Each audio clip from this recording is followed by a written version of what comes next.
ఏపీకి ఇవాళ big day. Amaravati పేరు భారత పార్లమెంటు రికార్డుల్లో సువర్ణాక్షరాలతో లిఖించబడింది. రాజధానిగా అమరావతి చట్టబద్ధత బిల్లుకు పార్లమెంట్ ఆమోదం తెలిపింది. ఉభయ సభలు గ్రీన్ సిగ్నల్ ఇచ్చేశాయి. రాష్ట్రపతి సంతకం చేస్తే అంతా అయిపోయినట్టే. అయితే రాజ్యసభలో ఒక్క వైసీపీ మినహా దాదాపు అన్ని పార్టీలు బిల్లుకు మద్దతు ఇచ్చాయి. కొందరు క్యాపిటల్ నిర్మాణంపై సలహాలు సూచనలు ఇస్తే మరికొందరు సకాలంలో రాజధానిని పూర్తి చేసి ప్రజల ఆకాంక్షకు తగ్గట్టు పాలన సాగించాలన్నారు. ఇటు విభజన హామీల గురించి రాజ్యసభలోనూ తెలంగాణ నేతలు మరోమారు ప్రస్తావించారు. చర్చ సందర్భంగా నేతలు ఏమన్నారో క్విక్గా చూసేద్దాం. అమరావతి బిల్లుపై చర్చ సందర్భంగా కేంద్రంపై తీవ్ర విమర్శలు చేశారు కాంగ్రెస్ ఎంపీ రేణుకా చౌదరి. గత పాలకుల నిర్లక్ష్యంతోనే రాజధాని నిర్మాణం ఆలస్యమైందని ఆగ్రహం వ్యక్తం చేశారు. 12 ఏళ్లుగా రాజధాని లేని రాష్ట్రంగా ఏపీ తల్లడిల్లిందన్నారు. బిల్ పెట్టడం కాదు, సమయానికి రాజధానిని పూర్తి చేయాలని కూటమి ప్రభుత్వానికి కాస్త గట్టిగానే వినిపించేలా చెప్పారు. దక్షిణాదిపై మోదీ వివక్ష చూపిస్తున్నారంటూ చివర్లో చురకలంటించారు. 12 years of policy paralysis of the central government, the hypocrisy where they supported the then CM's demand for 3 capitals. Have you ever heard of it? So what happened? Andhra did not have any capital for 12 years. I mean, this is the most amazing failure. What happens to Polavaram project? They said they'll give it national status. Let them announce it in the schedule, sir. It cannot claim, the centre today, that they have solved a big political problem. They have done nothing.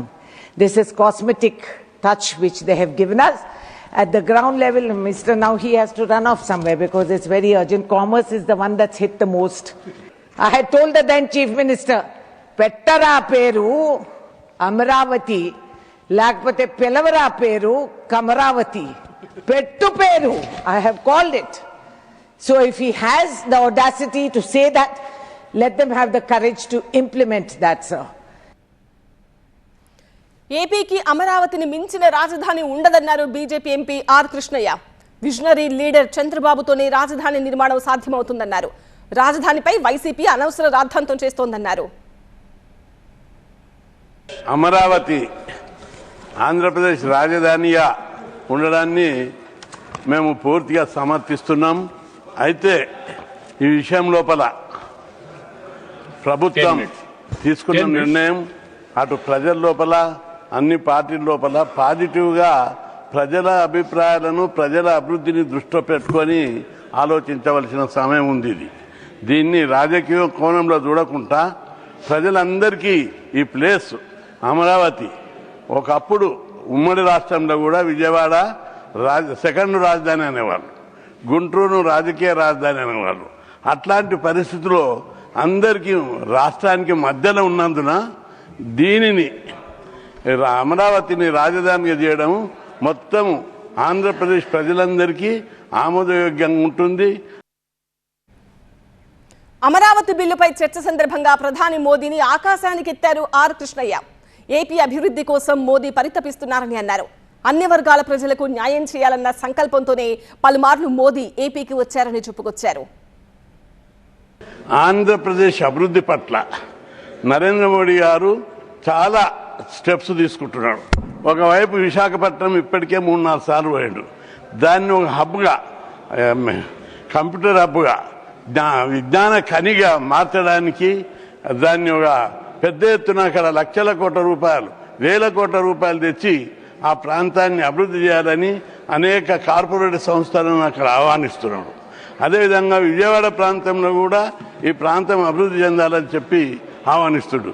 Amaravati వేదభూమి, Amaravati ఓ గొప్ప తాత్విక భూమి, ఆధ్యాత్మిక క్షేత్రం. అది అక్కడ బౌద్ధము, శైవము, వైష్ణవము అలరాడినటువంటి తపోభూమి.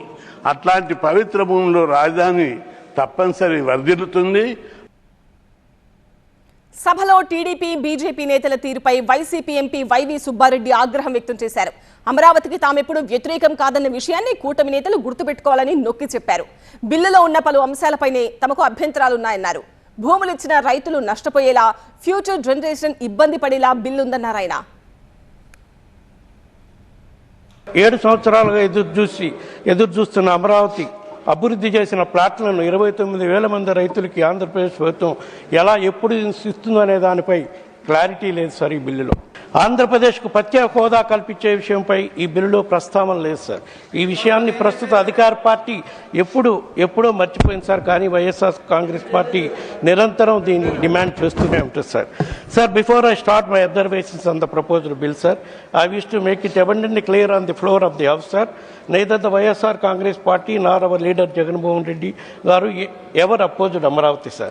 In fact, he has constructed his house and party office in Amaravati only, sir. So, how can they say that we are against Amaravati? 50,000 ఎకరాలు తీసుకున్నారు sir. కానీ ఇప్పటి వరకు ఏమీ అభివృద్ధి జరగలేదు సార్. ఒక శాశ్వత నిర్మాణం కూడా జరగలేదు సార్. 50,000 ఎకరాలు ఎక్వైర్ చేయాలని చెప్పి తీసుకోవాలని చెప్పి తీసుకున్నారు సార్. 50,000 ఎకరాలకి 2 లక్షల లెక్కన 1,00,000 కోట్ల రూపాయల నిధులు అవసరం అవుతుంది సార్. రెండో దశలో మరో 50,000 ఎకరాలు తీసుకుంటామని ఇప్పటికే 20,000 ఎకరాలకి నోటిఫై కూడా చేశారు సార్. మరి ఈ 2 లక్షల కోట్లు అంటే 50,000 ఎకరాలు ఇదివరకు తీసుకుంది, మళ్ళా తీసుకోబోయే 50,000 ఎకరాలకి ఎకరాకు 2 కోట్ల లెక్కన సుమారుగా 2 లక్షల కోట్లు ఈ ప్రాంత అభివృద్ధికి కేవలం ఇన్ఫ్రాస్ట్రక్చర్ ఫెసిలిటీస్ క్రియేట్ చేయడానికే అవసరం అవుతుందని, ఈ కొత్త రాజధానిలో నిర్మాణానికి అవసరం అవుతుందని చెప్తున్నారు సార్.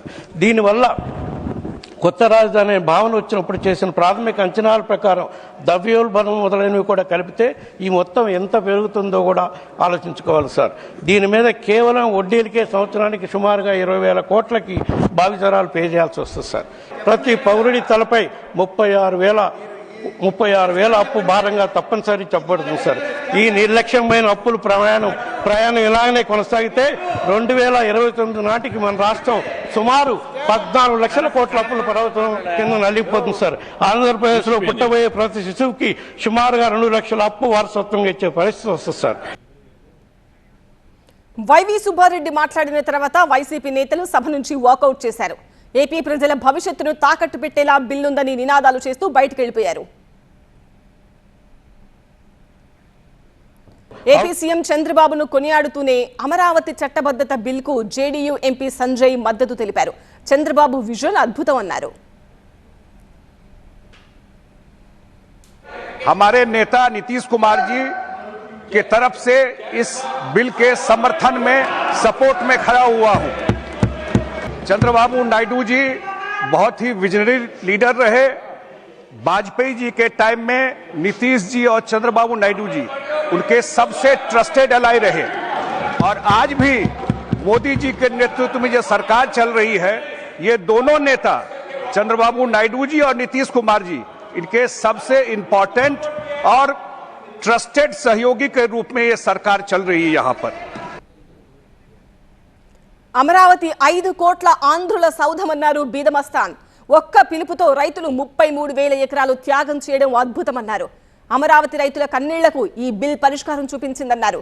లోక్సభలో ఓటింగ్ నుంచి వైసీపీ పారిపోయిందంటూ నిప్పులు చెరిగారు. యమునా నది నీటిని తెచ్చి ఆశీర్వదించిన ఈ రాజధాని అమరావతిని గత ప్రభుత్వం అణిచివేయాలని సూచన, నేడు అదే పార్లమెంటు వేదికగా చట్టబద్ధ గుర్తింపు లభించడం చారిత్రాత్మకం సార్. అమరావతి ఆంధ్రప్రదేశ్ ఆత్మగౌరవ గర్జన. అమరావతి అది కేవలం నగరం కాదు, ఒక జన సంకల్పం. అమరావతి 5 కోట్ల ఆంధ్రుల ఆశయ సౌధం. అమరావతి అసలు ప్రజల గుండెల్లో తలెత్తిన ఒక నినాదం. చరిత్రలో యుద్ధాలు గెలిచి సామ్రాజ్యాలు కట్టారు, కానీ అమరావతిలో త్యాగాలు చేసి రాజధాని కడుతున్నాం సార్.